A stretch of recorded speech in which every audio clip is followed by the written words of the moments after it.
Welcome back to the VO2 Max channel, everybody. Sorry about the audio there. Things may sound a little bit different than they usually do because my mic stopped picking, like on my recording software. My mic stopped working, so I had to add another one in manually. So whatever, I don't know what's going on. It just all of a sudden stopped. I don't know why it's not working. Anyways, welcome back to the VO2 Max channel here. We're going to do something a little bit different today. Diablo 4 put out a whole bunch of stuff in the last couple of days here. So I just wanted to give kind of my reactions to it. I have seen this video that we're going to watch here, but there's some other stuff that I haven't seen, and I wasn't super paying attention to it because I was at work. So I'm gonna try and give my my general thoughts. This guy looks cool. I'm super excited for these world bosses, as you'll see in the gameplay there. So Diablo 4 put out a bunch of stuff, and also Anvil did. So I'm actually gonna do another one of these videos for Anvil because we've got season 2 coming up here. So I think today I'm still trying to get back to the to Warhammer. I was gone all weekend. I haven't even had a chance to play it yet in about 5 days. So I will get back to it as soon as I can. But until then, we're just gonna do a couple of these not really review, just like kind of my reactions to things and kind of what I think. So yeah, without any further ado, let's start talking about it. So it says all hell breaks loose in 2023. Diablo 4 is coming. So we got a release date in 2023. And from what I've been seeing from some of the other content creators, especially for Diablo, people that know a lot more about this stuff than I do, he seems to think, or at least one of them anyways, seems to think that Q2, I think. Yeah, Q2, like late Q2 or early Q3. And I think that was kind of in line with his initial thought, because Blizzard typically likes to announce things about a year away. Like this. They're giving us a date, which means we're roughly a year. They wouldn't release. So my point is, they wouldn't say that 2023 and then release it in December because it's June. They would wait till December and say it's coming in 2023 of December, or in December of 2023. So we're looking probably around the same June, July, August kind of thing, which is, like I said, right in line with what he had originally, or one of the people had originally speculated, and all the signs seem to be pointing towards that, which is really kind of crazy because I was thinking we were going to be 2024 when they first announced this like 2 or 3 years ago. They said it's coming, but it won't be quick, and it won't even be Blizzard quick, I think. So I was expecting 5-6 years for Diablo 4. I think Diablo Immortal was announced in 2020 or in 2018, and we're just getting that now. And they didn't even announce Diablo 4 until I think 2020. So the fact that this is being done in within 3 years is kind of mind blowing. Anyways. During the 2022 Xbox Game Showcase event, we were told the story of an unremitting conflict between the Burning Hells and High Heavens, foretold the return of Lilith, Sanctuary's demonic creator, and shared scorching hot details around the next installment in the Diablo saga, Diablo 4.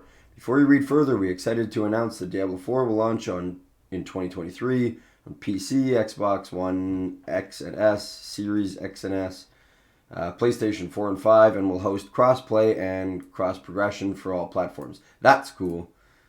And I'll explain why in a little bit here. On console, players may also slay demons side by side with a friend through couch co-op, which is also really cool. We have another bone-chilling announcement. In addition to the Barbarian, Druid, Rogue, and Sorceress, the fifth and final class available at launch is the scythe-wielding Purveyor of Death, the Necromancer. Yeah. And so that may be something that I might not have time to kind of review that today with you guys. We're going to watch this, and we'll see how much we get for time. Kind of screwed up my morning here, but that's okay. We'll get through what we can. and then I'll put out another video. Hell, I'll put out 2 more videos if I have to. In the flames of our hellish segment of the showcase died down before you could gaze upon them. Oh, if the flames. Sorry. Do not fret, we have provided all the invitingly dark details below. Grab a spot around the campfire as we shed some light on Diablo 4. So I'm going to maximize this. I think I'll close my video. And then we'll just watch this together. And hopefully it's not too loud.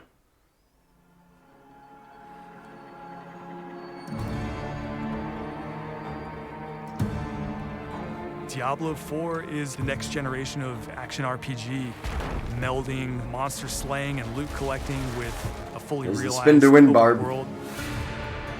It's not for the faint of heart. It's gory and unnerving. It's creepy. Yeah, this Diablo art 4 looks is really all cool. about I'm really digging the art stuff here. I won't turn my camera back on every single time, but I really dig the art aesthetic. I do agree that there are certain times where it seems like a little bit more contrast could help. Like here's not so bad. It's quite bright and colorful. But there's other Diablo 4. spots like this can become a little drab. There's a lot of greenish gray, browns, like really dark army colors with the tans. It's all kind of in that same color palette. So a little bit of contrast, like, I'm talking like a light source, a torch or something, a little bit more white up on the shores here from the water splashing in. Those kind of things. Oh, I was going to pause it on that previous one. Oh, go away. Diablo 4 is all Like this, right? So you look down here, that's got some contrast to it. There's, more blood and all that. There's, color, more importantly. Lots of color, some lighting down here. But over in this general area, there's not really any grass to speak of. There's kind of, and don't get me wrong, it's the colors that I'm taking issue with, not the actual style. I really like the style. Like, look at these rocks. These rocks look insane. All this stuff looks so cool. And the fact that you can even see down to that town and then eventually go down there if you wanted to. I think that's so cool. about player choice. And there's the rolling poop log of blood. I did see that. And it kind of looks like a log of whatever. It takes all of the pillars of a Diablo game and just expands them with all of the I'll let the new video features play that out. people really love and appreciate we'll come back in to modern spots. games. I'm excited for the mounts too. Whoever you see yourself being, you can create in Diablo 4. It's important to include robust character customization because then I can play the fantasy that I want to play. Yeah. It allows you to... The thing about the character customization, though, and the one thing I will say that, at least so far, Diablo hasn't really gotten right with that. And most games don't. I'm not picking on Diablo specifically. But games like this, you almost never see your character. It was the same thing in Destiny. You almost never see your actual character. So, it's... Like, I get it. It's good to have. But it's not the end of the world for me to have that, like, crazy in-depth character customization. Unless they implement it in a way where, like, in little cutscenes or whatever, I'll be able to see my character, the guy the character I created, whether it could be the sorceress or the druid or a rogue or whatever. It would be cool if you could see your character in little cutscenes. So if they're able to implement stuff like that, then I'm more in on the character customization. As cool as it is already, but you've got the same thing in the Division. Division has it. Destiny had the problem. Pretty much any game like this where it's loot-based, you run into the problem. Division's a little bit different because I can apply different filters to my gear, and then I can also change my clothes underneath, so you do get a little bit more customization that way. But you almost never see your own face. Like, aside from, I think, a few cutscenes, you almost never see your face anymore. So, It's a little bit of a bummer. Switch around your playstyle as well. This is something that I want to talk about. Your play style. Switch around the Everything play feels style. very powerful and fun. This is Sparta! One of the really cool things about having an open world is your journey that you take throughout Diablo IV is your own. There's no linear path that you have to follow. We've got almost 150 dungeons in the game. Yeah, do you see what I'm There's talking all about? kinds of surprises as you're exploring. Some of those scenes are almost like washed out with color.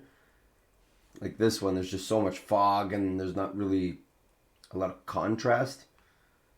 So just certain ones, not even all of them, just certain instances of it. Strongholds are an enemy So maybe it's not so territory that bad. you Like need to this is control. okay.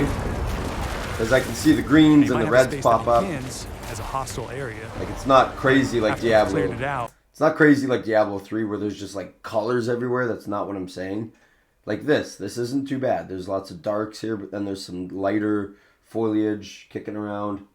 There's a light source that's kind of natural on the floor.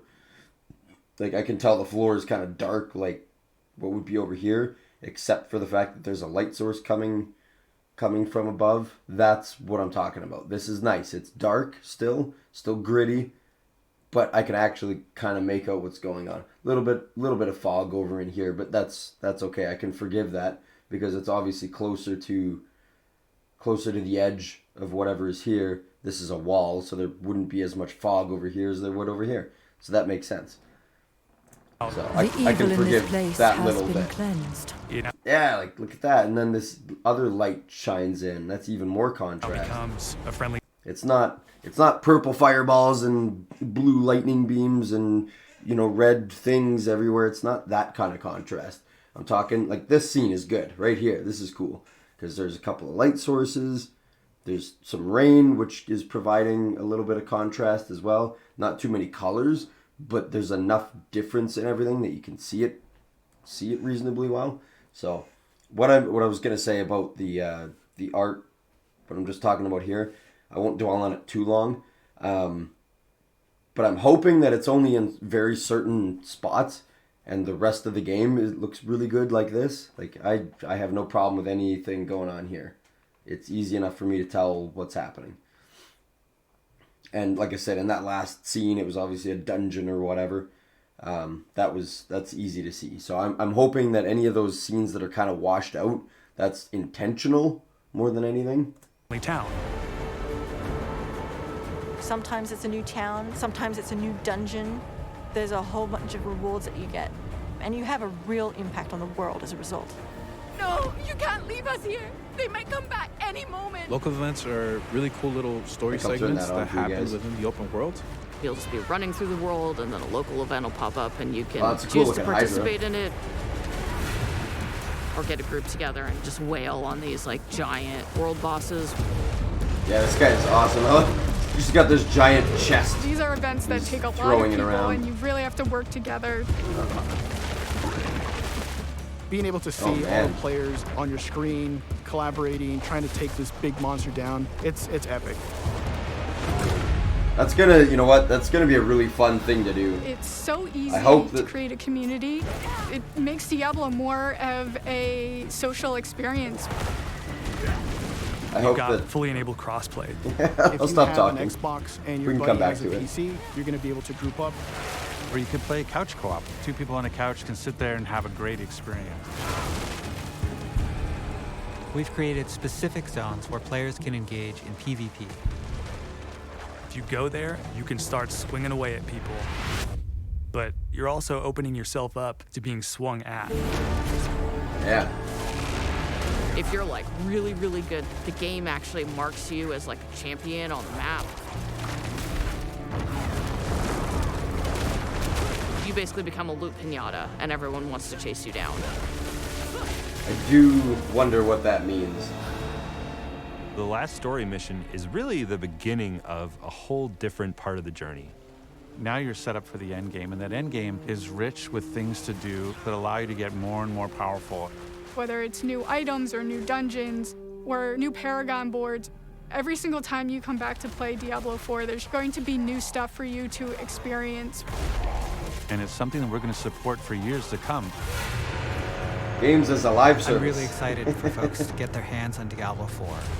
Just to see millions of people really enjoying the different options. Through the campaign, Local events. Couch co-op, Endgame. PvP, it almost doesn't end.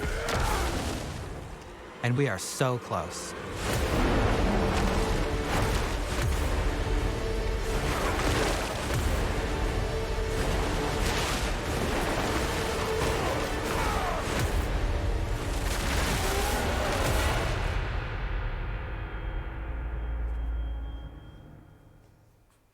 Yeah.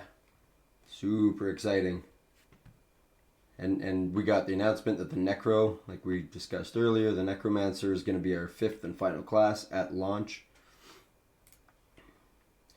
So yeah, we can start going back to certain places here.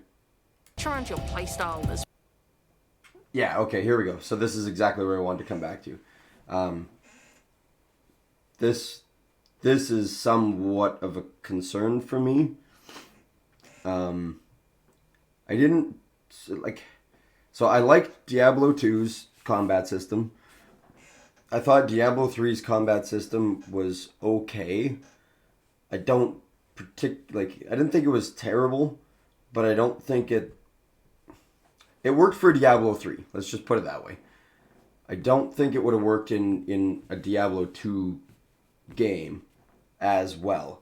I like the fact that I could just spam something into the ground. I'm not limited. I share this opinion with a few other people as well. I like the fact that you're not on just some cooldown. You're on cooldown if you don't have the resources, but that's up to you to manage. Now that being said, I think there's a place for the cooldown-esque, like, the World of Warcraft-esque, the World of Warcraft-esque cooldown. I used to play Star Wars, what's the newest one? The BioWare one. The Star Wars Online. That's all the same thing. It's cooldown-based. So, even Division is cooldown-based. But Division isn't necessarily centered around your abilities. That's the thing.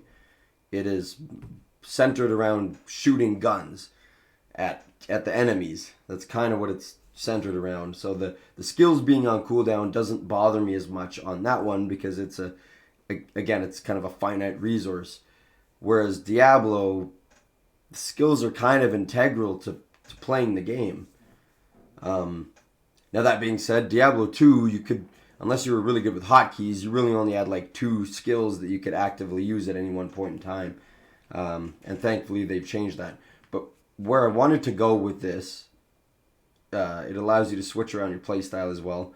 Where I wanted to go with that was the idea that I have in my head, and I've been trying to hash this out just in my own mind. What I would like to see for Diablo 4 is kind of if Diablo 3 and Diablo 2 had a baby, and this is what popped out. This is kind of what I'm hoping for. Somewhere between the two, and it kind of looks like we're getting that. We've got, that cool kind of Paragon board thing we'll talk about, wherever that ended up here. It was, over here, right there on the video. We'll talk about that in a minute. I don't know what the skill tree looks like, but the way I'm envisioning this, and this is kind of how they had the gear set up originally, and I like the idea of what they were doing. This is what I'm talking about is the angelic powers, the demonic powers, and then I think the Nephilim had like an extra stat to it. And upon hitting certain thresholds, you could unlock different skills, or it was different gear abilities, something like that. It was very similar to the way the Division works with the red, blue, and yellow system. Like it's actually almost identical if you think about it. And I liked the idea of where they were going with that. I don't think I liked it on the gear, but my thought is on your attributes. We don't have a picture of the attribute page here. But let's go Diablo 2 attribute. Let's go with images here. Okay, this is perfect. We can. Oh my goodness, I just wanted the picture. Okay, just zoom in.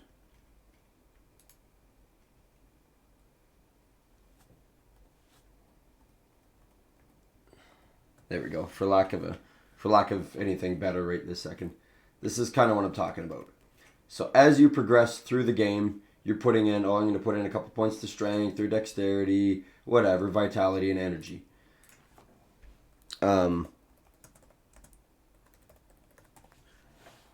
So I'm going to show you kind of what I'm talking about here. No, these are passives. Here, let's do this. Or can we do smite? No, that's well, it doesn't matter what it is. It doesn't matter which the skill tree is here. So let me just pull that up as well so we can talk about, so I can show you what I am talking about. Where's that picture? Come on, where's the full picture? Maybe it was this one. Yeah, okay, here we go. Okay, so the way I wanted what I think would be kind of a cool system, and this is not the exact picture that I wanted to show you, but it'll do for now. The way I wanted this to work is, let's say you're putting a bunch of points into strength. Let's just say you max out your strength. Well, over in here, all your skills have also the runes, and this is maybe a bad picture.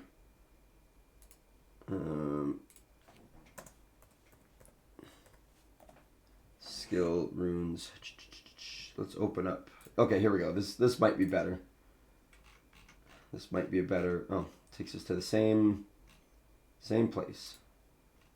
Okay, but anyways, so on your skills, on each of your skills, you have these runes, the same as Diablo 3 here. But in order to unlock this one, instead of it saying electrify, it would say strength. And instead of carve, it would have your dexterity. And then you'd have vitality and energy. So strength, dexterity, vitality, and energy. And as you put points into your various attributes, you can either unlock these extra modifiers, or if you're sticking with one stat, like let's say you're maxing out on strength, this strength one would just get more powerful. It would have certain break points that would get you more powerful. So let's say we're talking about okay, this is similar to what I wanted to talk about anyways. So specifically, I play Barbarian most of the time, and Frenzy for me, that's my play style. That's what I'd like to see. That's how I like to play. So what I'm thinking here is that let's pretend Slash is Frenzy. It does the same thing. You gain 1% increased attack speed for every enemy for 3 seconds. For every hit for 3 seconds, this effect stacks up to 5 times. Okay, so that's perfect. Let's say that's how. And again, we'll talk about this exact thing here. But let's say that's how Frenzy works at level 20. I also want to be able to level up my skills. I want to be able to put 20 points into Slash and have it be the most or let's pretend this is Frenzy, and have it be the most powerful Frenzy that it can be. Just like Double Swing, and I think, and Frenzy did the same thing in Diablo 2. Double Swing and Frenzy were a little different to each other, but Double Swing specifically, I'm going to use Double Swing, and then I'll talk about Diablo 3 Frenzy. But Double Swing in Diablo 2, as you put points into it, like levels 1 through 20, it would go down in mana cost, and it would get better. It would increase your attack rating, and maybe the speed at which it fired off. It might have been just the mana reduction and your attack rating. So as you put points into it, it gets better and better and better. Double Swing got to a point where it would actually give you mana back. It was a mana generator at that point. And so what I'm kind of hoping, this is what I was saying, I hope Diablo 2 and Diablo 3 kind of had a baby, and this is what pops out. So it's based on how you want to use your attribute points here in terms of which of these, I wish I could like draw on the screen here. In terms of which of these runes gets unlocked, you could unlock multiple of them, but then they're not going to be as powerful. Right? So instead of just using slash and just using zeal, where that's it, that's what my skill does, I'd like to see it just like Diablo 2, where your skills increase in power, and then also you can unlock these skill runes depending on, like I said, how you spec your character. Maybe I want to play, and this is going to go right to what it says right here. It allows you to switch around your play style as well. So changing the way your character looks doesn't impact your playstyle. What I'm talking about will impact playstyle. Because maybe I'm a barbarian. I'm going to do a frenzy barb, but I want to use dexterity. So instead of my strength rune here turning on, I want dexterity. And maybe that increases, maybe that goes gain 2% increased attack speed up to 5 times. So it doubles my attack speed. It doesn't double the damage or anything like that. But this particular rune, again, carve, we'll pretend carve rune is our dexterity. So I've unlocked dexterity. And maybe I want like a level 2 dexterity. Let's say there's 3 tiers for each of these runes. Maybe I want like a level 2 dexterity and a level 1 of the vitality. Because what the vitality one does is it unlocks life leech for this. So I want a little bit faster and I want a little bit of life leech. Or maybe I want to play a barbarian where, like I said, I put all of it into strength and I'm still using frenzy. This is the specific use that I'm talking about. I'm still using frenzy, not slash like that shows in the picture here. We're going to pretend this is frenzy. And on the strength one, where electrify is, this would be a strength from our attributes on Diablo 2. Now this does 1% increased attack speed and 1% extra damage, and then it stacks up to 5 times. Okay, so you could do that. Or I could be a barbarian using frenzy, and I want to put it into energy. I want some crazy amount of energy so I can do like wicked skills. Well, maybe what that says is under my zeal here, it says, and again, we're still talking about frenzy. So maybe it says you gain one extra mana, and this stacks up to 7 times. Something like that. For every attack, you gain 1 extra mana, just so that it's now a mana generator. Because I'm putting points into energy, this now becomes a mana generator instead of a spender. And it stacks up to 2 more times because I'm more intelligent, right? Or maybe I want to put level 2 in intelligence into here, and I want a little bit more increased attack speed. Or I want to use lifelink and the strength, or I want to do strength and intelligence. Something like that. I liked the idea, like I said, of the angelic, the demonic, and the Nephilim powers, but that was just another system. I'm only talking about using a system that's already in place. They're already going to have attributes, I do believe, just kind of like this. And hopefully it's not a total stat stick. We can talk about that later. You don't want it to be Diablo 3, where if you're barbarian, you're going for strength, period, end of story. And what I'm talking about doing would really actually help. It would really help out this skill system, I think, because now you can have the same skill, and you don't have to have it at level 20 frenzy. You can have it at level 10. Maybe that's all you have points for. Probably would not be a good idea to do that, but let's just say, because you've only got, however many 100 points, there's all the skills you can unlock, but same as Diablo 2, you're not going to use a bunch of them. You're only going to use 5 or 6. And you're going to want to put points into them to level them up, to have like your skill masteries basically. And then these runes would apply extra things on top of it. Again, depending on how you've spec'd into your attributes. Because the other thing is, if they've got the itemization right, you can have items that give you reasonable amounts. Like I'm talking like, 5, 10 points into certain things. Like those would be pretty high. Usually it'd be like, 1 or 2 or 3 or 5, something like that. Somewhere in there. Kind of like Diablo 2, you can have plus to all stats. Absolutely. You should have plus to your skills, because then that would make those skills even crazier. Like they're at their 100% when they're at level 20, but you can make them even better, level 105, 110%, 15, whatever it's leveling up by, probably 5%. That would make sense if you're going for 20 levels. Yeah, and then you could, you might find a piece of gear that has a totally different stat on it, and it unlocks one of these runes that you didn't really think about, but you ended up putting it on. Let's just say it was just an extra piece of gear, and you put it on, and you're like, oh wow, it happens to open up the first, you're speccing into strength right now, and it happens to open up this life leech, and all of a sudden you're like, oh shit, like wow, I'm being able to stay alive for way longer. This is crazy. Maybe I want to focus to life leech and my intelligence one over here, something like that, right? You might want to make an entire shift based on finding one piece of gear that doesn't even really, it's not like it helps your damage, but it gives you a little bit more vitality, and it now unlocks your life link on Frenzy. I think that would be a really cool idea myself. And again, we're just talking about Frenzy. This would be for every skill in the game. You'd have to have, but they could all do something similar.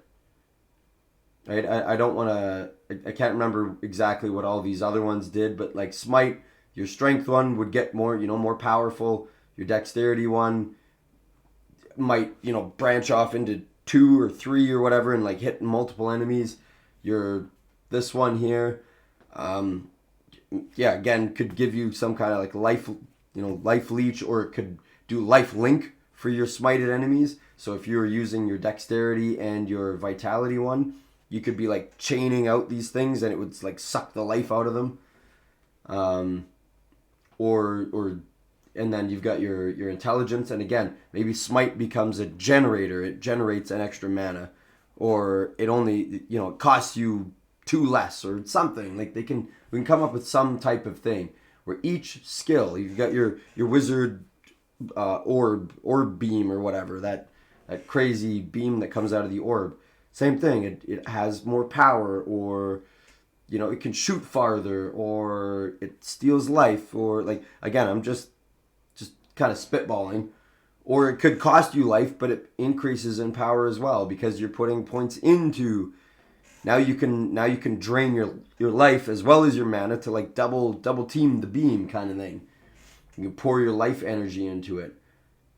That's what I'm saying. Literally every skill, you take Diablo 2 skill tree, every skill, and you can go 1 through 20 on those skills, but then add in the Diablo 3 ones where, depending on your attributes, you can unlock these certain runes. Make it prohibitive enough that you're gonna have a hard time unlocking like the top tier. You might be able to go like tier 3 and tier 1 of some of the other ones, but it wouldn't be, or you could do like tier 2 and 2 kind of thing. Like it would be a big struggle to get to that point. You're not gonna be unlocking all of these skills and then you're just gonna be overpowered. No, that's not how this is gonna work. You're gonna have to really focus on speccing into something, and if you just spread your points around, that's fine. You'll get a little bit of something for unlocking all 4. And maybe that's what you can do. You could hit 4 different breakpoints. Because now you can only have 4 things unlocked. You could have 1 of each. You could have 2, 1, and 1. You could do like 3 and 1. Right? And that's probably what you'd want to do. But again, even 3 and 1, that would be like the tippy top of the tippy top. You're going to have to really be pushing to get to that 4th thing, and it's not going to make or break your build. That's the other thing. If I unlock, I now gain life leech. Let's say I'm going all strength on my frenzy, and now I gain life leech. That's not going to make or break your build. It's just not. That's going to help you out a little bit in the long run, but it's not going to make or break your build. So basically that's how I would like to see skills being done. And maybe there are some ARPGs that are like that already, but that's that. Ever since we've started talking about Diablo 4, when it's been discussed, that's the idea that I have in my head. Is like I said, Diablo 2 plus Diablo 3, slightly tweaking it so that it makes sense, and you're already using the resources when you're providing your attributes. I'm not introducing a whole new system. If you do it my way, it's not a whole new system. You're already using your attribute points. So that's kind of where I'm going with that. That's probably the longest aspect I wanted to talk about, is just how I envision the builds going. Swell. And kind of what she was saying, it allows you to change your play style. And this was the screen where I was going to talk to you guys about it. Yeah, if you don't do something like that, you're not going to have a different play style. Because again, maybe I want to be a rogue that's more focused on melee combat and you need strength and dexterity, versus maybe I'm playing a rogue with a bow. Now I want like dexterity and intelligence. You can actually change your play style. Not only will your character look different, you can build your character the way that you want to. With based on skills, not just which skills you're using, but also how you've applied your attribute points to those skills. Maybe you're going for a certain build, and here it comes back to the itemization. Maybe you're going for a certain build, and it requires X number of strength or dexterity to wield some of this stuff.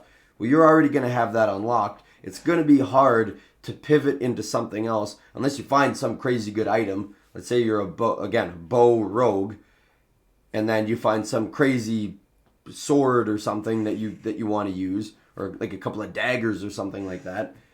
And now you need to completely change your attributes around. You need to completely change your build, and it's gonna be cost prohibitive to change some of that stuff, like to do your attributes. That shouldn't be able to be done just willy-nilly.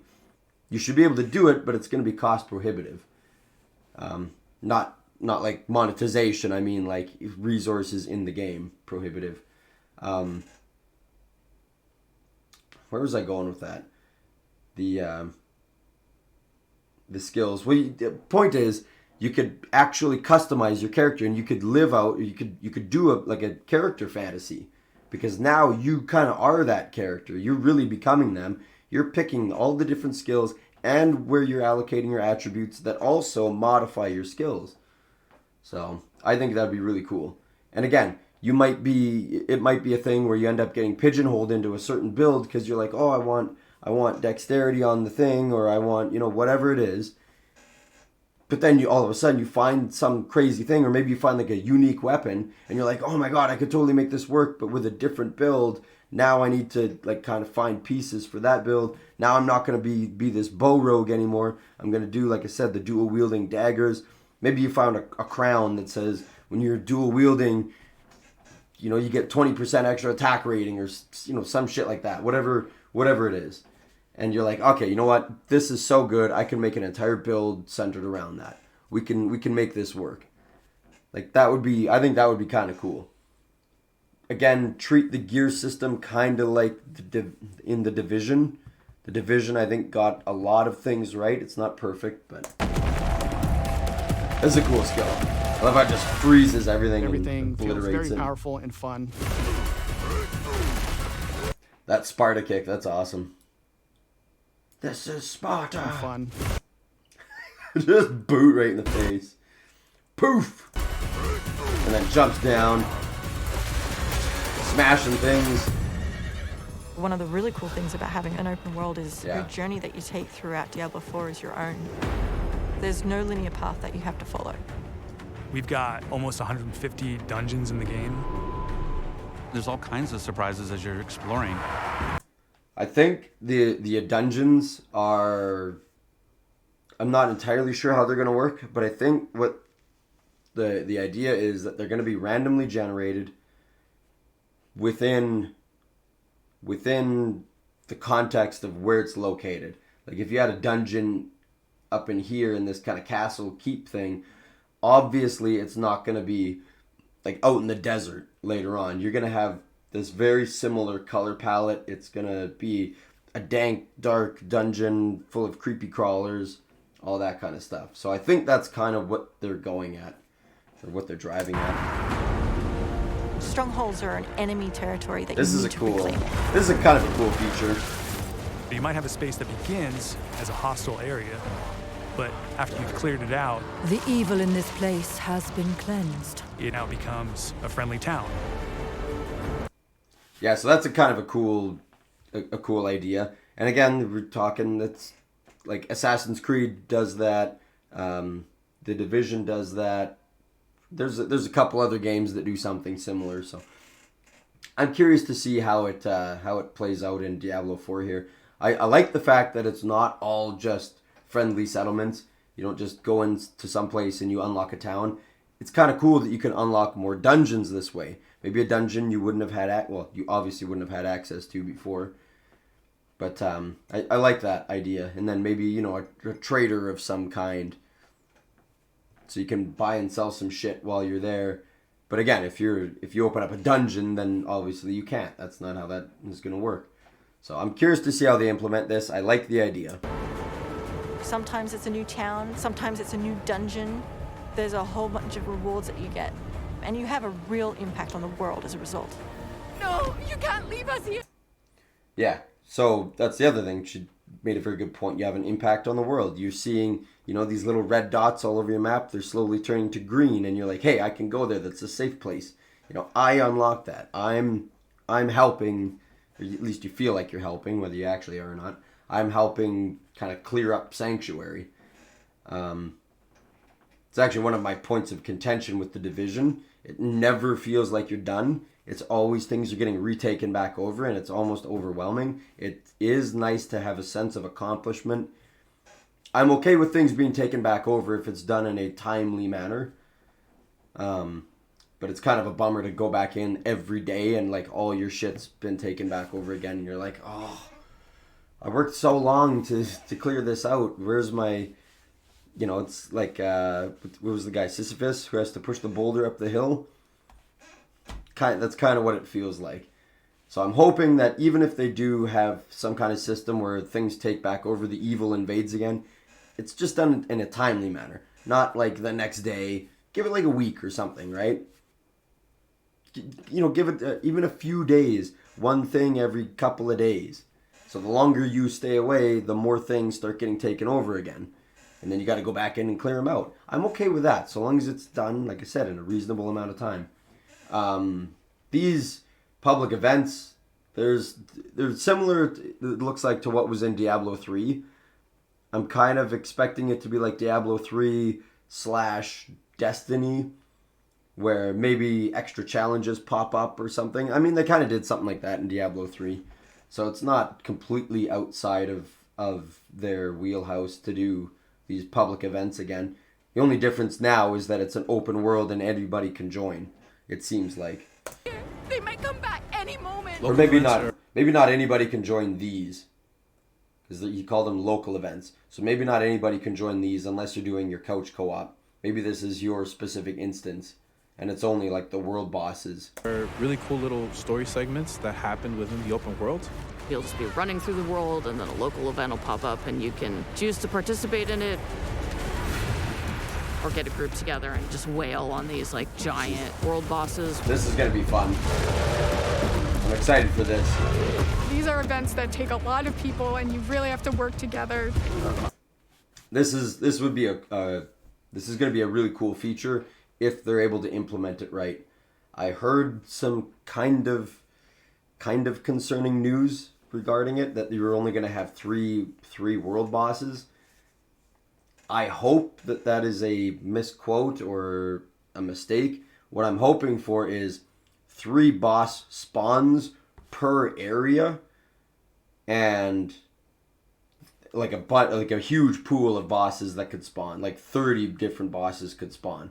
And then only 1 per area will actually spawn, but there's 3 different spots where it could spawn. I think that would go really far as the open world is concerned, because now you have to make some kind of community, and this is where Destiny really, they really set the bar high.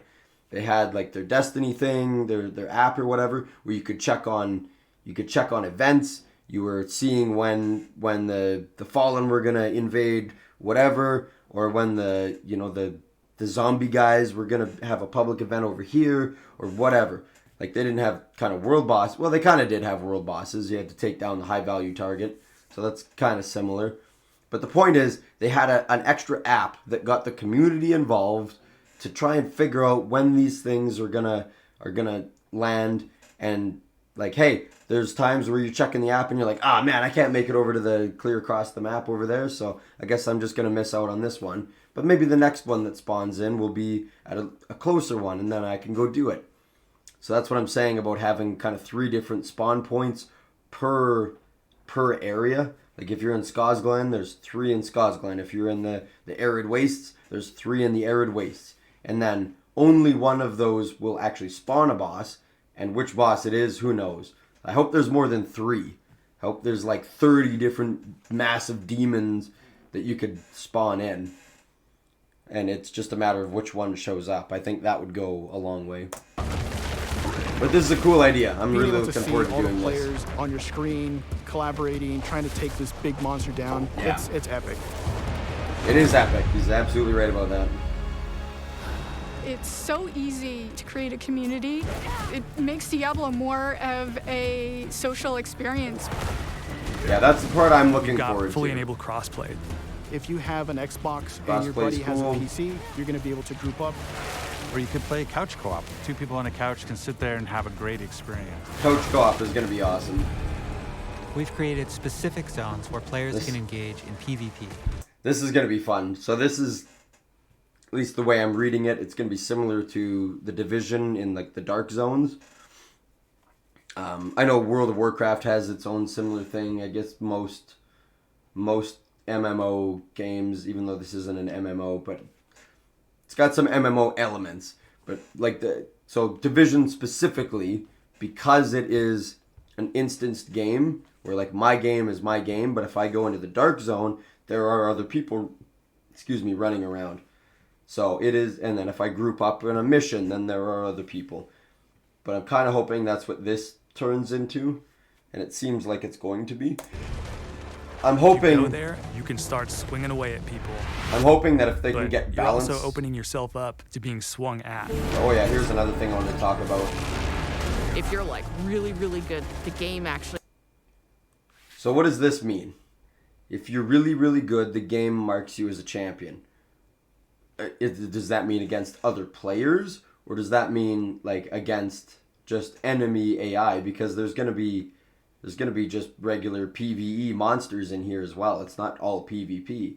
So what does that mean?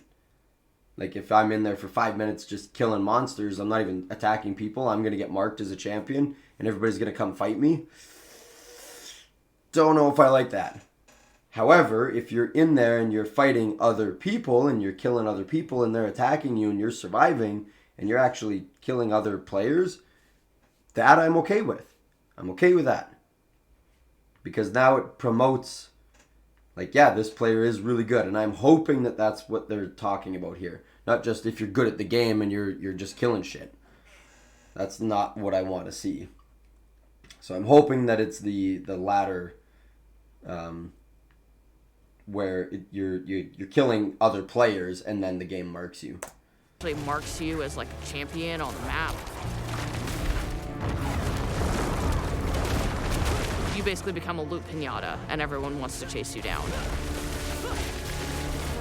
And so that looks like, so that right there, that looked like that was a PvP battle. So I'm hoping, like I said, that champion system, I'm hoping that's more to do with the PvP side of it, not necessarily the PvE. And yes, I get it that it's not going to do that out in the regular world. It's only in specific areas. But still, it would be, I think it would be better if it was PvP only, that champion thing. Now, that doesn't mean that you can't also kill monsters. If you're out there killing monsters as well, maybe that's part of your build. You need to have corpses for a necromancer, for explosions, for XYZ thing. We can do that as well. The last story mission is really the beginning of a whole different part of the journey.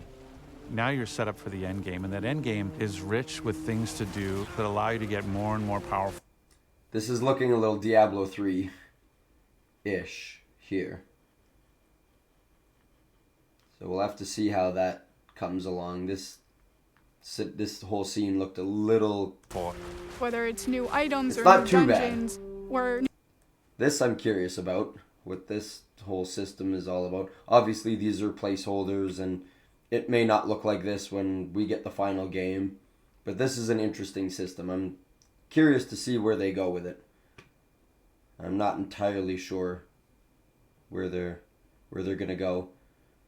It would be kind of cool if these were like upgrade points for skills, and then you unlock some passives, and I think there's something here. I don't know exactly what it is, but there's something here.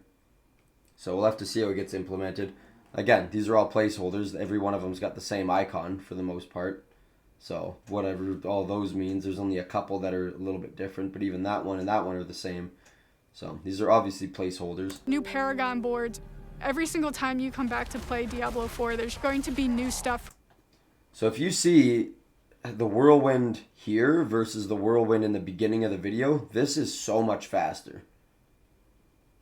So that gives me hope that the skills do level up, that they get better and better and better as you put points into them. I'm hoping that's going to be a thing. For you to experience. And it's something that we're going to support for years to come. It doesn't look like he's just doing spin to win, though. Diablo 4.